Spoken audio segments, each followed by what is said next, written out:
four components those required for the corrosion to occur?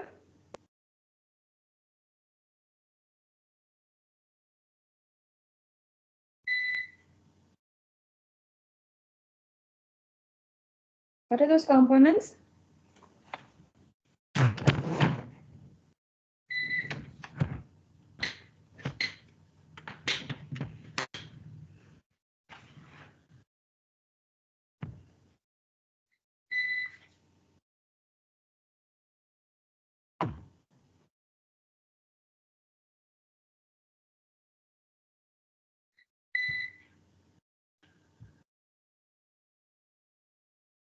So what are those components that we discussed in the last class? Anode, cathode, ionic conductor, then electron conductor. Fine. What is anode?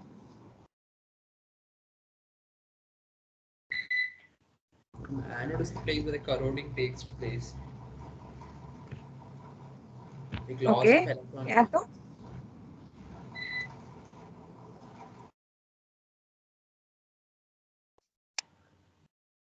Yeah, Abhishek? Yes, ma'am. Like anode is the place where corroding takes place and loss of electron happens, and cathode is where the electrons will get added to the iron, and then like oxides form, like hydroxide ions form, Fine. and there So is what is electron. ionic conduction, ionic conductor, and electron conductor?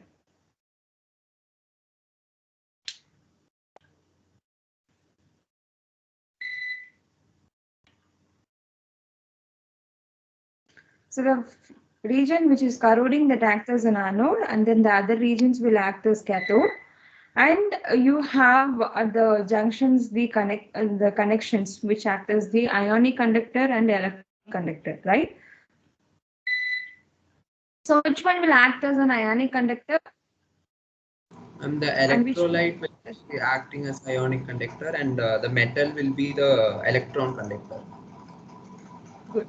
So here in this case, the metal will be your steel rebars, and then the electrolyte is concrete, right? So your concrete will act as the ionic conductor, and the steel itself will act as the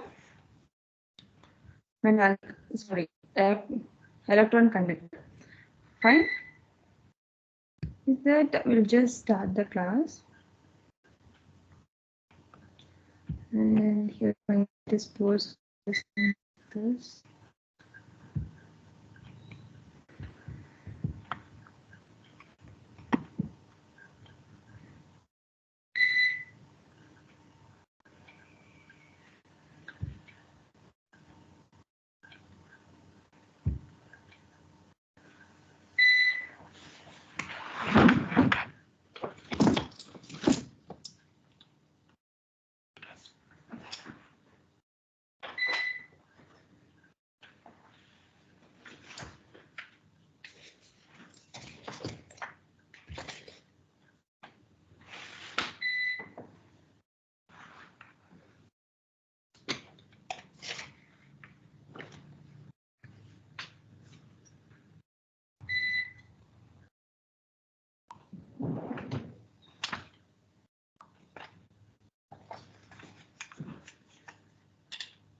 So we know we have two types of corrosion in the reinforced concrete structures. One is induced by carbon, and another one is induced by chloride.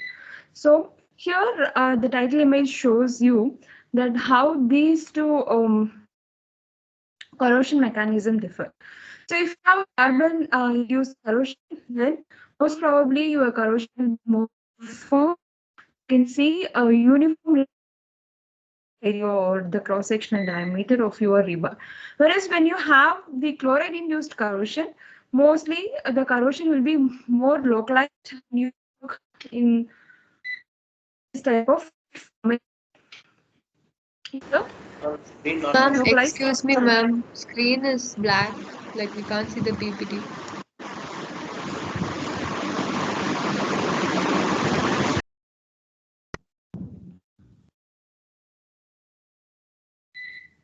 Wait a second, I just stop sharing and resharing the content.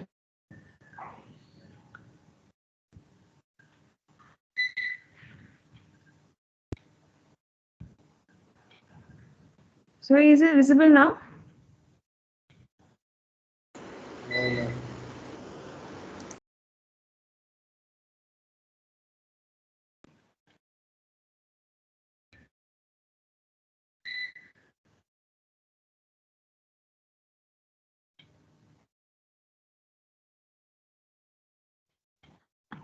Actually, there is a power cut and like water, so the internet is very poor. So that I'm not able to share the screen. I don't know.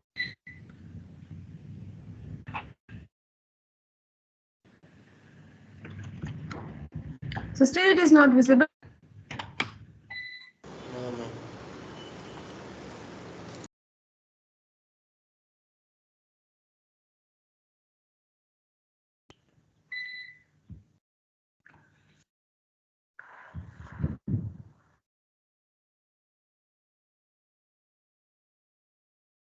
No?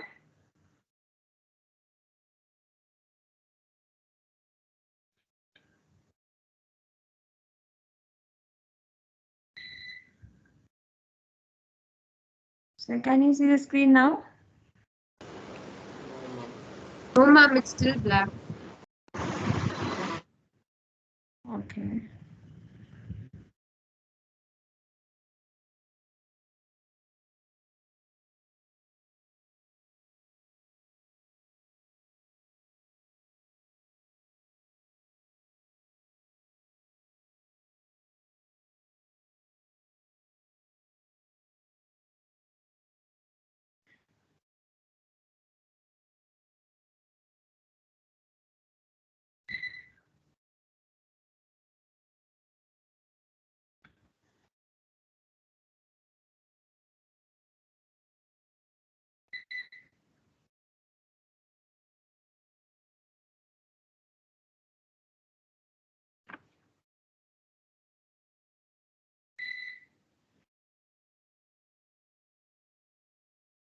So still it is black. Yes, ma'am.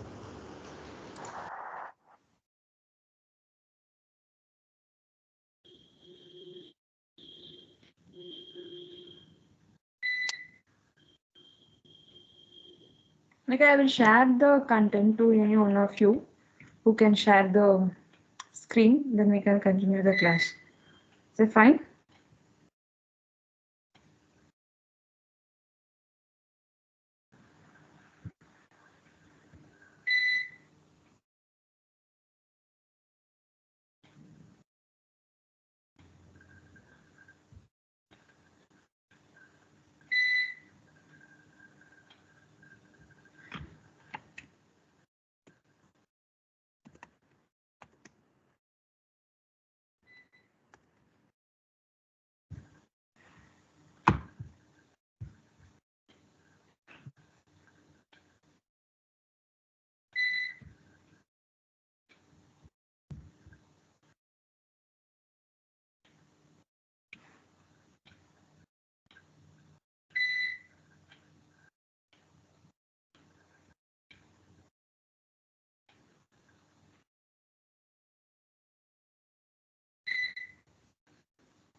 So who can share the screen?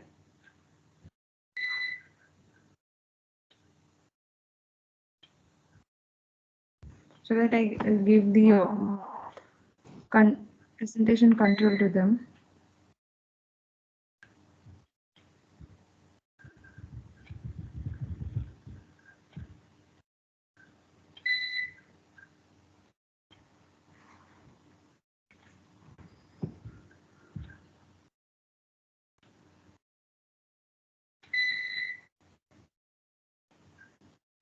So I have uploaded the file in the class material folder.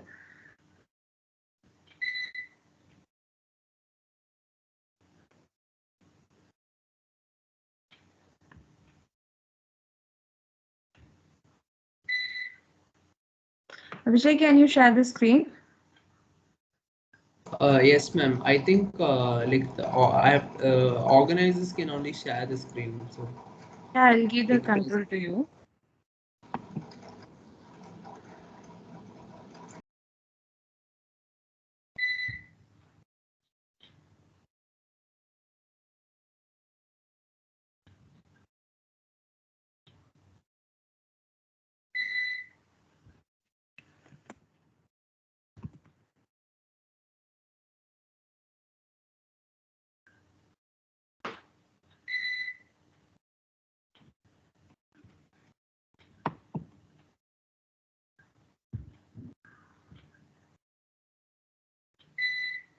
So now you can share the screen.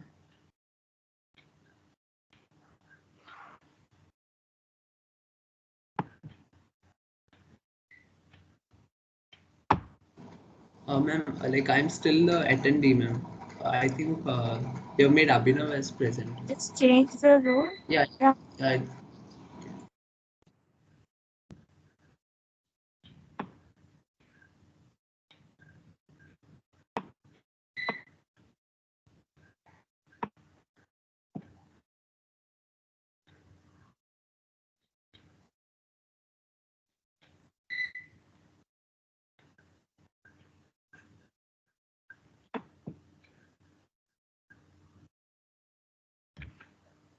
Ma'am, could you check the file, the PPTs in files or not? Like, I couldn't see that.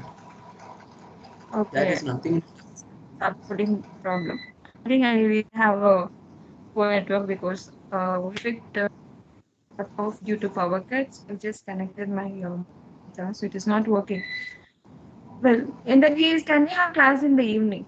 Is that fine?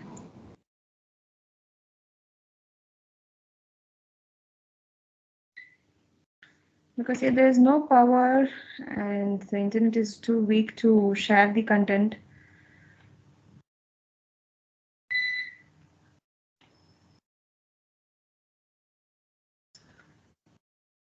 So is that no? Can we have the class in the evening? Sudarshan?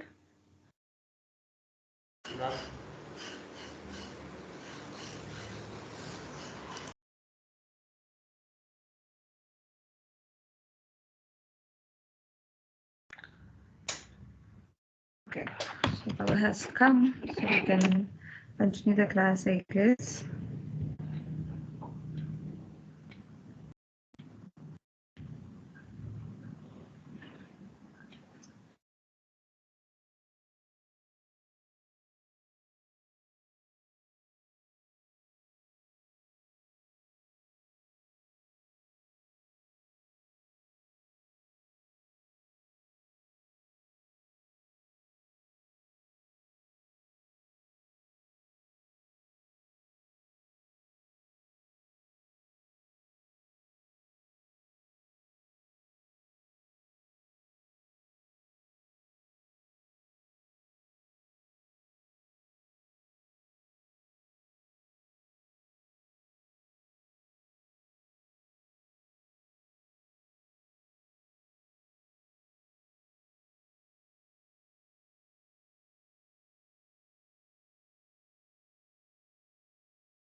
Fine. So can you see the slides now? Yes, ma'am. Yes. All right.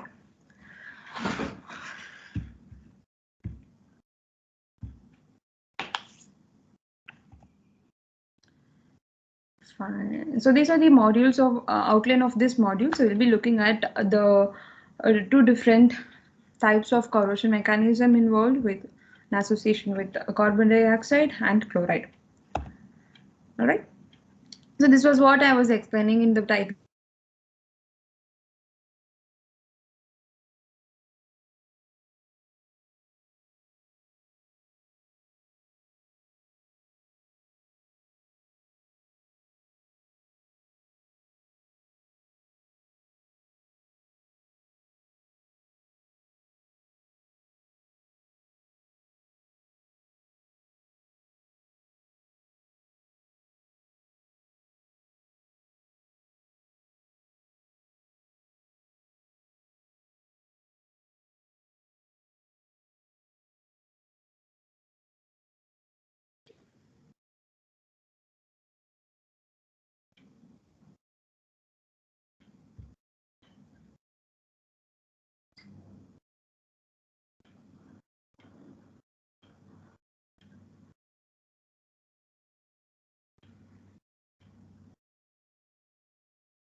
Am I audible now? Yes, ma'am.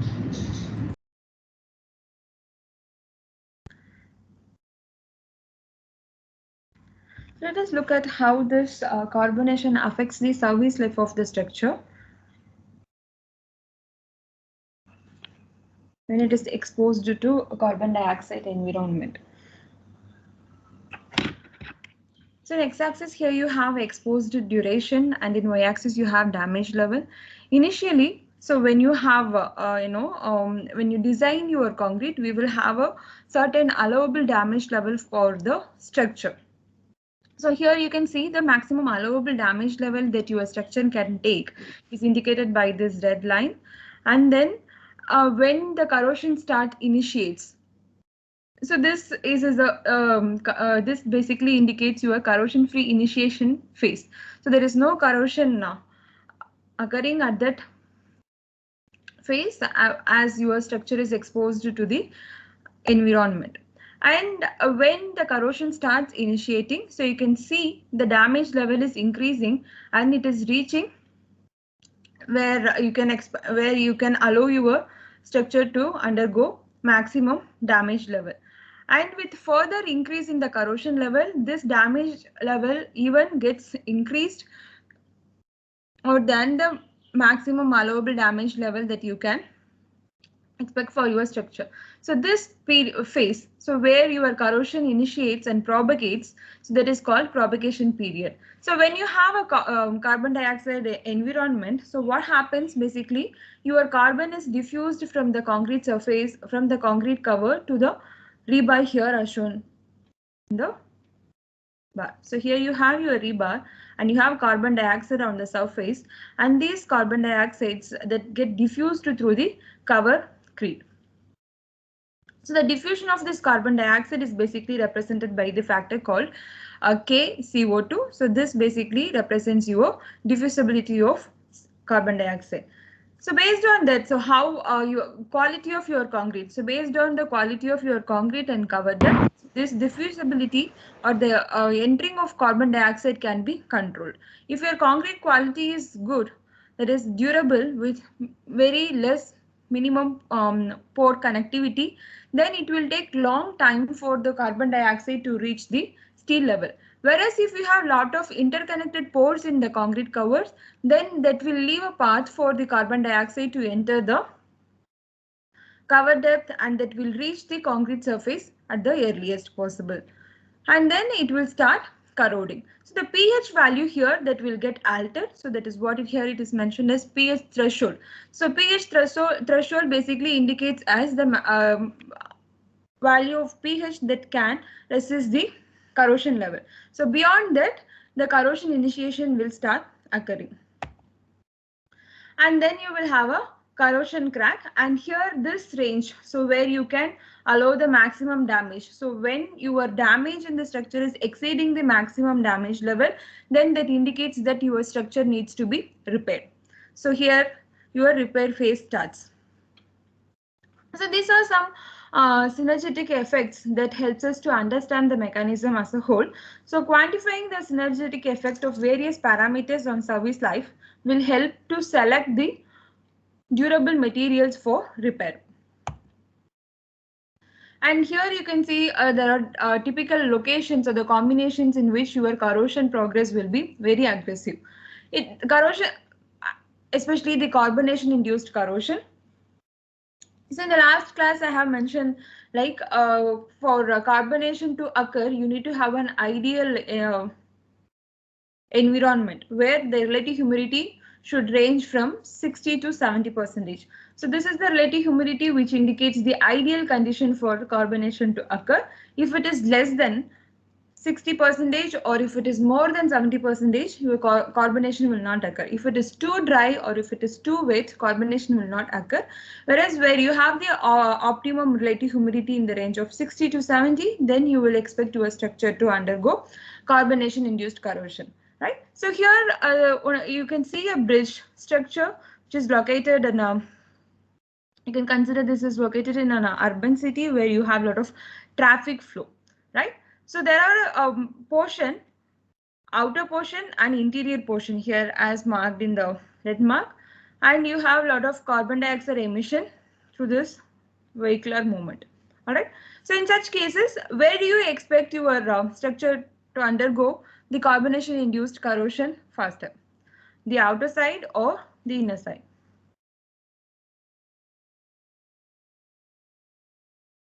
Outer side, Why? because it's directly exposed to the emissions. Okay.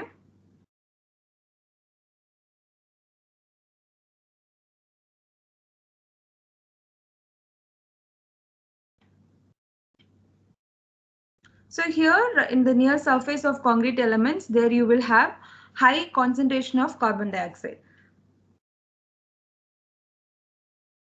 because you will have a lot of exhaust gas coming from the vehicles, right? So this level could be even more larger than what you have in the atmospheric conditions. That is the atmospheric carbon dioxide concentration, right?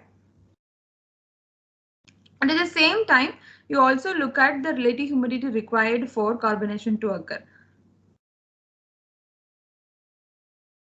So in some places, you will have relative humidity be very high due to rain, and in some cases you will have very, especially in dry environment, you will have very less relative humidity.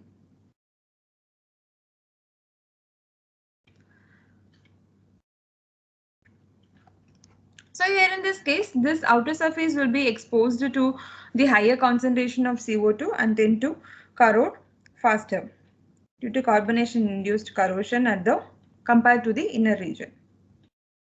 And here are some other examples where you can see carbonation-induced corrosion.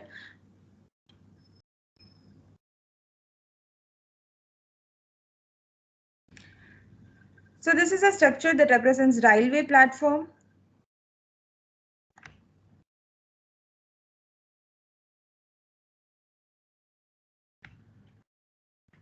And you can see a lot of vertical cracks formed on the concrete element here. And such cracks will eventually propagate from the concrete surface, and that will lead to way to the rebar that is there embedded in the concrete. So this will leave a path for the carbon dioxide to enter inside the concrete matrix, and that will reach the interface between the concrete and reinforcement, and that will start reacting with the steel that is embedded in the concrete. So here you can see the mechanism involved in the carbonation-induced corrosion. So you have a steel rebar embedded in a concrete, and when you have such crack formation due to the exposure conditions, then that will leave path for carbon dioxide to get enter into the matrix, and the carbon dioxide reacts with the calcium hydroxide that is there in the concrete, and that will lead to the formation of calcium carbonic acid plus water. So this calcium carbonic acid that further reacts with the CSH gel, and that will lead to the following formation. So the you have the concrete the hydrated products or CSH gel plus calcium hydroxide. So the entire carbon dioxide first reacts with this calcium carbon dioxide, and that leads to the formation of this acidic environment. And then you have CSH gel, and then the CSH gel liberates a lot of calcium oxide, and that calcium oxide further reacts with the carbonic acid formed when you have this carbon dioxide reacting with water, and further that will lead to the calcium carbonate acidic environment. So all these formations will lead to the reduction in the pH level. What is the pH level of concrete? So that ranges about 12 to 13. So due to the formation of this acidic products, so the pH level in the concrete will get reduced. So what happens when pH value get reduced? So what is the role of high pH in at the interface? High pH layer over there, oxide layer over there. When the pH gets Exactly. reduced, corrosion takes place. Right. So right, so we have a for acid rust formations on the strand surface or rebar surface, so which we basically call it as passive layer, which protects the steel from corrosion. So this is stable when your pH is in the range of 12 to 13. So when that is getting reduced, then the layer becomes unstable, and then the protection layer gets break, and that leads to, you know, corrosion process. So this results in active corrosion of the embedded steel. But here this reaction will be more uniform throughout the length of your rebar. So you will you will observe more uniform corrosion, the process. So now let's look at how do we determine the corrosion induced by carbonation.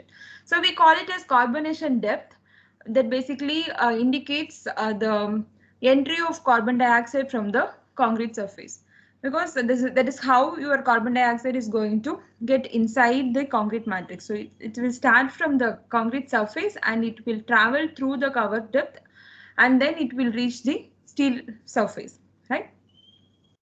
So first we need to know the contamination of carbon dioxide in concrete by determining the carbonation depth. So how can we do this? We have something called phenolphthalein indicator. So this, when we spray this indicator on the surface of the concrete, that reacts with the concrete and that will lead to the color change. So when you spray this solution on the concrete surface, if your concrete is carbonated, then that region will become as this colorless, and the good concrete, that will become as this pink color. So the distinguishing between these two color indicates the contamination of carbon dioxide in concrete, and then the depth, the measurement from the outer surface to this color change, that indicates the carbonation depth. So this occurs, this you can see it clearly when you have the relative humidity is in the range of 60 to 70%, right? So typically we call like the healthy concrete will looks like kid with pink cheeks. So when you spray the solution